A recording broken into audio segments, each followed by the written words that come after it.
Welcome to the Finding the Magic podcast, where books come alive. I'm Tricia Copeland, a fiction author and host of this show. If you love books, finding great reads, and hearing about the story behind the story directly from the authors, this is the place for you. Whether you like fantasy, science fiction, dystopian, or romance titles, I think you'll find something to love in my playlist. Listen in to discover something magical about a book or two today.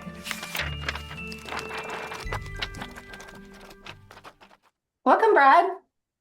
Hello, how you doing? I'm good. How are you? I am A-OK. Good. Today we have author Brad C. Anderson. He is the author Sci-Fi fantasy books. Most recent work is Ashme's Song. Did I pronounce that Mhm. correctly? Yeah, so one of the fun things about writing is that you never hear how things are pronounced until it's actually published and people say it back to you. But yeah, no, Ashme song, that's good. Yeah. Okay, well, it could be Ashme, I guess, Oh right? yeah, or Ashme or whatever. Yeah, I know. Yeah.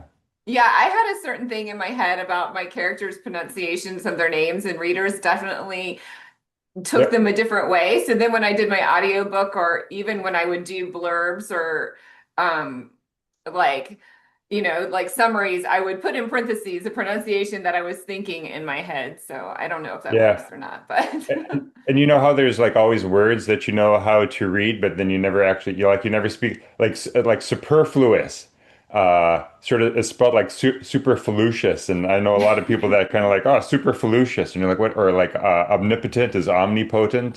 So there's words you know how to read, but then you never actually see how they're pronounced until you have a conversation with them, and people are like, what are you trying to say? yeah.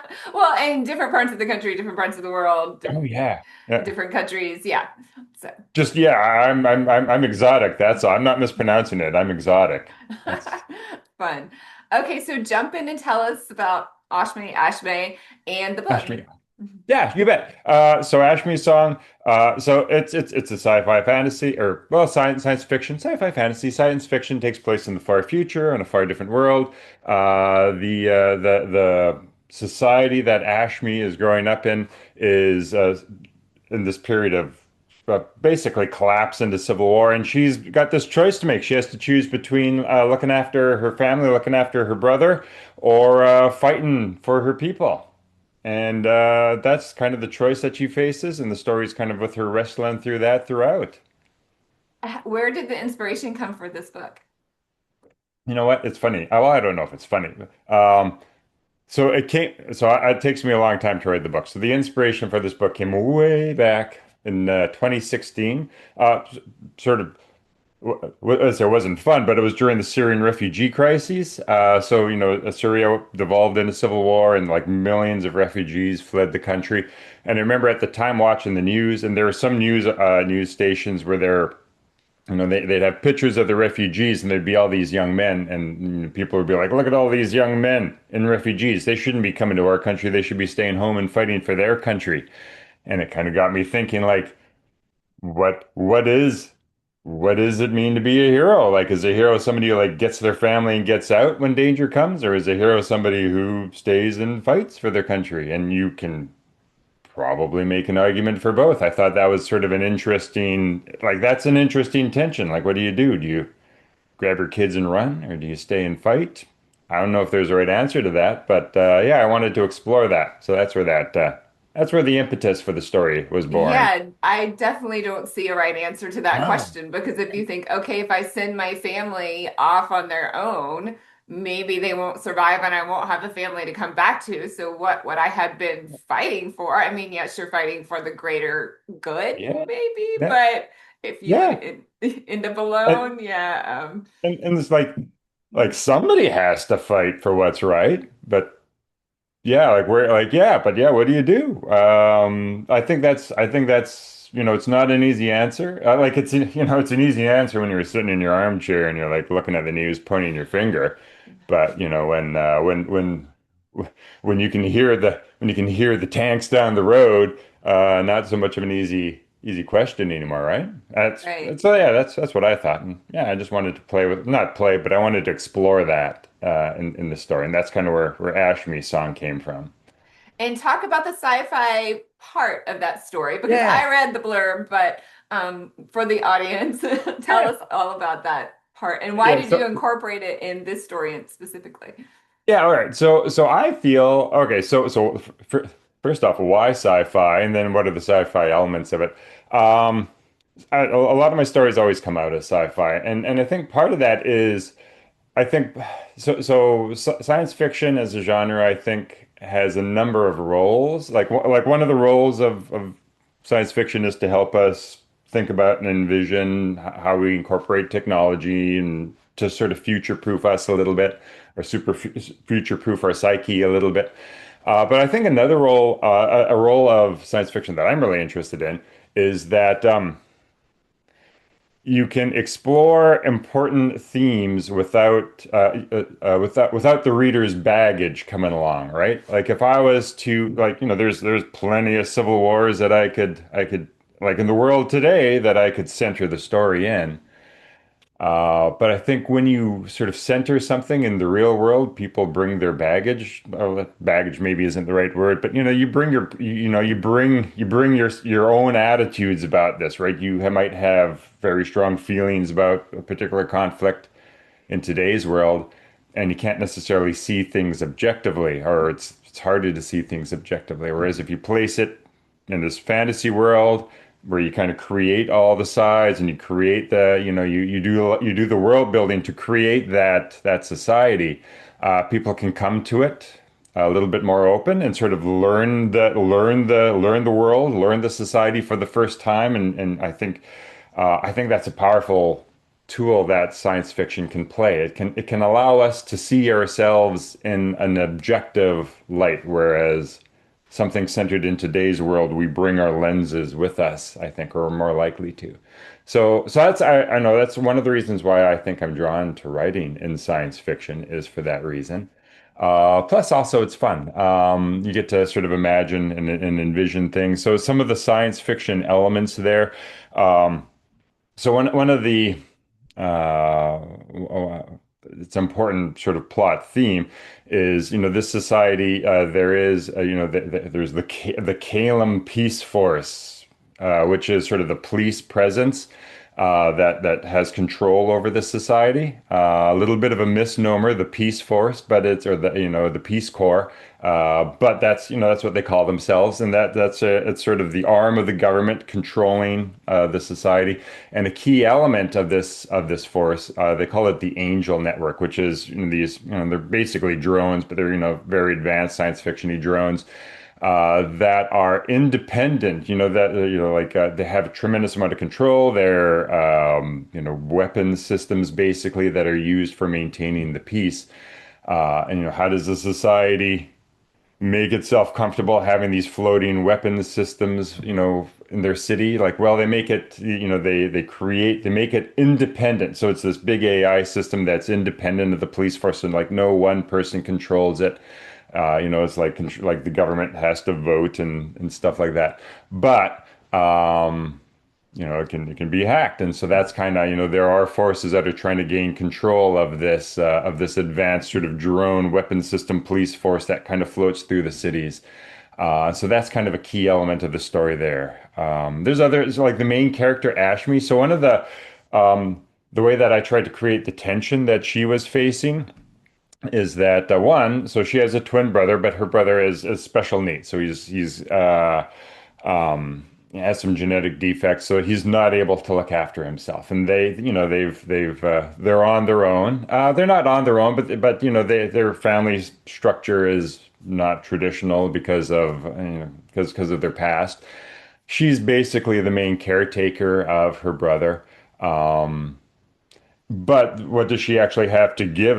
So that's one of the things that gives her the tension is like, should she look after her family? Like, well, if she doesn't, then looking after her brother is going to fall to her cousin or somebody else, and that's not ideal. But she has something valuable to give the resistance that's sort of rising up in this society there.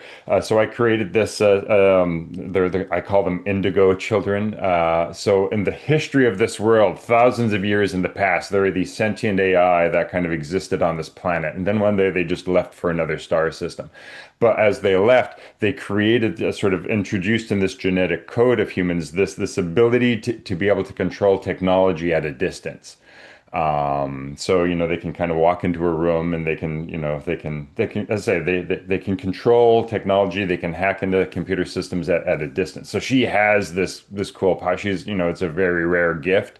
She has this gift. She can, add value to any kind of resistance that any resistance army that's there.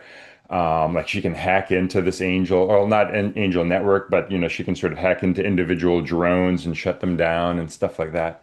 So she has something valuable to give, but she has this brother that she has to look after, and what's the right thing for her to do? That's kind of the question she wrestles. So she actually wants to. She wants to.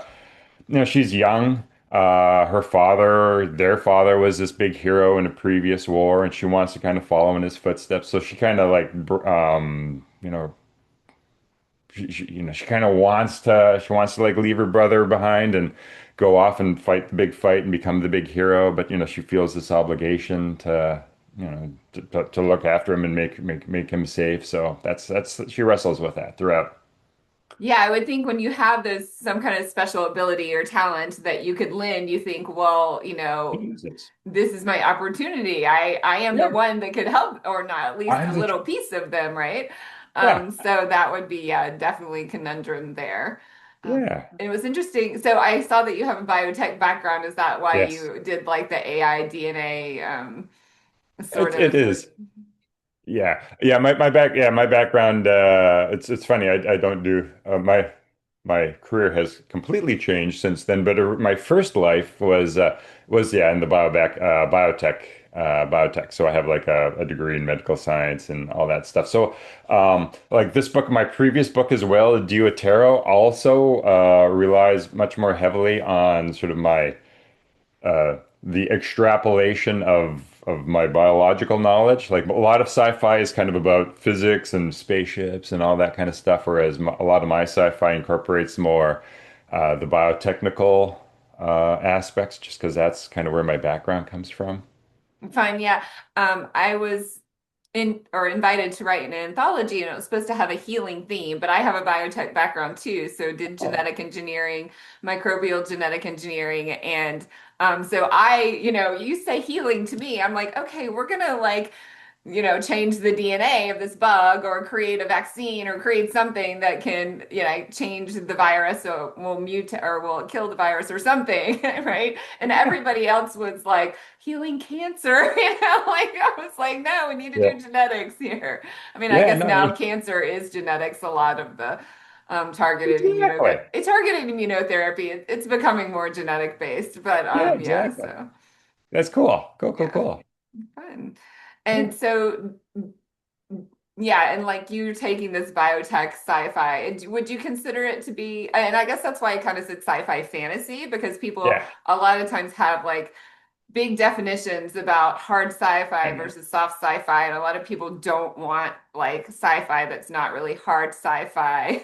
Like my Yeah. husband gets very like, is this hard sci-fi? Is it real sci-fi? So I'm always like asking the question because some people don't like hard Yeah. sci-fi. So yeah. I know there's a war waging on between between the various factions in science fiction. I'm like, yeah, I I'm not so I wouldn't call I'm not a I'm not a hard sci-fi kind of guy. Like I'm more about the stories and the characters than I am about the science fiction part of it. Like um I'm not, what do they call it? Hand wavium. I'm not opposed to using some hand wavium to to just explain like, okay, and magic happens and that's how this works, right? Yeah, in Uh, science or magic happened. Something happened, yeah, and this something is what we happens, have they now. figured this out, whatever, and there we go. So yeah, and like I've read a hard sci-fi. I know there's that's a very popular genre where it's like no hand wavium, like give me like explain how this could work. I don't know. I'm more interested in the story and the characters than I am in. So that's why I say like science fiction. Can be very technologically focused and can help us absorb and contemplate the ways that we might use technology in the future. But I think it can also be sort of this platform where you can explore current social issues in a way that's sort of unique and different, and I say helps us come to it with a new lens. Um, it's like Star Trek versus the Advance. Star Trek wasn't hung up on the hardcore science. They had a whole lot of hand waving, but they could tell some really fascinating stories. Versus if you know the Expanse, it's got some good stories in it, but it's much more kind of grounded in hard sci-fi. I think that yeah, there's a role for both, but I'm more on the Star Trek side than I'm on the Expanse side of the Right. spectrum. Yeah. So, I mean, it sounded like the point was like showing like this decision point of where do you put your Yeah. energy and where do you put your Yeah. focus and where can you be most useful and how can you leave your family, That's right? exactly that's a good way to put it. Like, where do you put your energy? And when you're writing the story, where do I put my world building energy? Yeah. Yeah, reading Yeah. textbooks or just coming up with a story. Yeah, And tell us about Duartia. What is that sure. book about?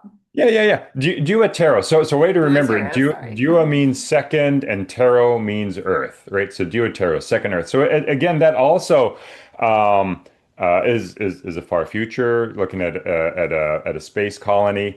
They're completely different stories. So Dua tarot, this space colony, it's existed again for thousands of years, but thousands of years ago, it lost contact with Earth. So as this colony was getting established for the first couple of centuries, it had contact with Earth. It was getting supplies. Um, it was reasonably self-sufficient, but maybe not. It was like self-sufficient in that the people in the colony could survive, but it wasn't self-sufficient to the point where they had like strong industries and they could, kind of carry on. And at that point, I say, for reasons nobody knows, contact with Earth was lost. And the society has been kind of existing in that time for and evolving for thousands of years. But so they're able to terraform part of the planet and be able to live on part of the planet, but not fully, not all of it, right? And recently, something's been happening with the natural flora and fauna of the planet. And basically, the land where they're able to live is starting to decrease. And they're having crop failures. There's strange, like wicked diseases that are starting to happen and afflict the colony. And it's kind of like there's this group of it's fun, there's this like group of warrior monks or warrior monks. Like their job was to protect the colony because they were kind of this island in this sea of alien planet life. Like over the thousands of years, they developed this sort of warrior monk sect that is sort of on the boundaries and sort of keeps the alien flora and fauna at bay. And so there's this team that's tasked with like, you got to figure this out. Like our homeland is starting to collapse and die, and like what's going on?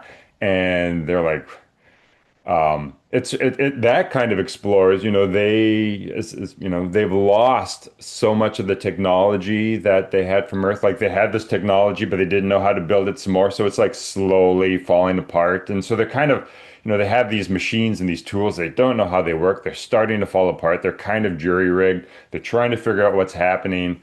The ancients used to know this kind of stuff. They could figure this stuff out, but they've lost all that. And so they're like, yeah, they're dealing with that. They're trying to figure that out. And how,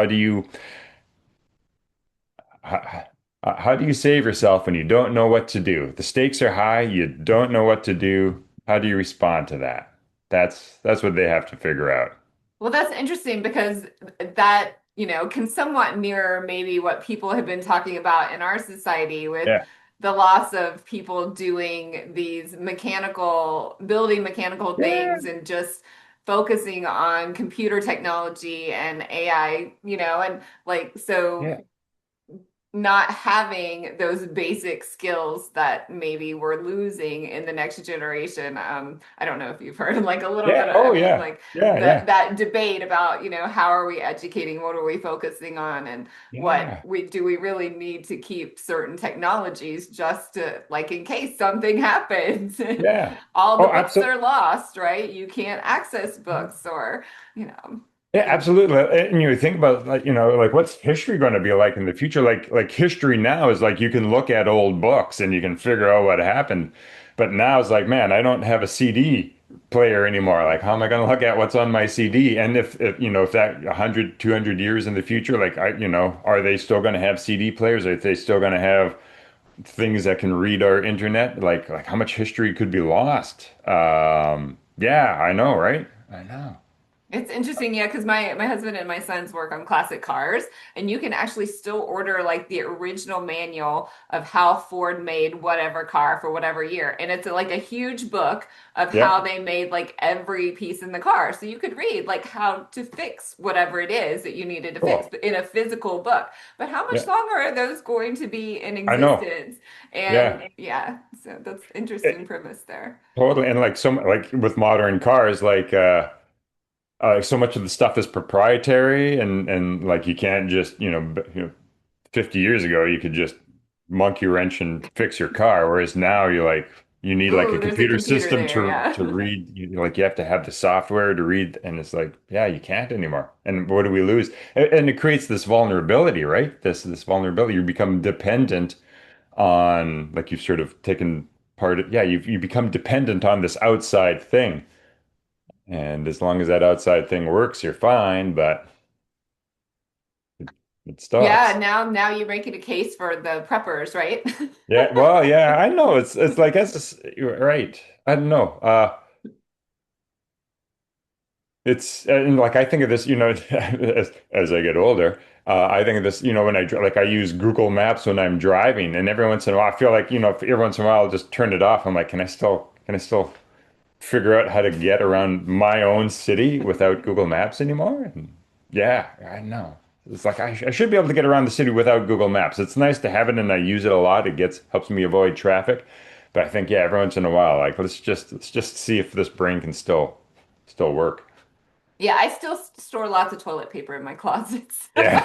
just in case. Just in case. Yeah, won't get caught twice. Yeah. Yeah. Well, Uh, thank you so much for being here, Brad. Tell everyone where we can find you and your books. Sure thing. Probably the easiest place would be my website, bradanderson2000.com. I guess there's 2000 of us. So yeah, bradanderson2000.com. That'll show you the books that I have. There'll be links to buy. You can learn a little bit more about them, learn a little bit more about me if you like. And it also has the links to whatever socials I'm on. So if you prefer socials, that website's probably the easiest one-stop shop to get everything. Well, and if somebody finds you, hopefully they can tell you some tricks for your coffee obsession too. Perfect. Yes, I would love that. Yes. Yes. I did read that. Yeah, there we go. Yeah. Well, thank you, Brad C. Anderson, author of Ashme's Song, and say the second one again, Duotero. Tarot, Duotero. sorry. Second Thank Earth. you. Duotero. Yeah, Thank you so much, Brad Anderson, 2000.com, and we will have all your links on the description. that sounds great. Thank you so much. Thanks. Bye. Bye. I hope you enjoyed this episode of the Finding the Magic podcast. I'm your host, author and podcaster Tricia Copeland, and I love getting behind the scenes. If you like the podcast, make sure to subscribe and stop in each week to discover new authors and books. Thanks for listening, and until next time, keep finding the magic.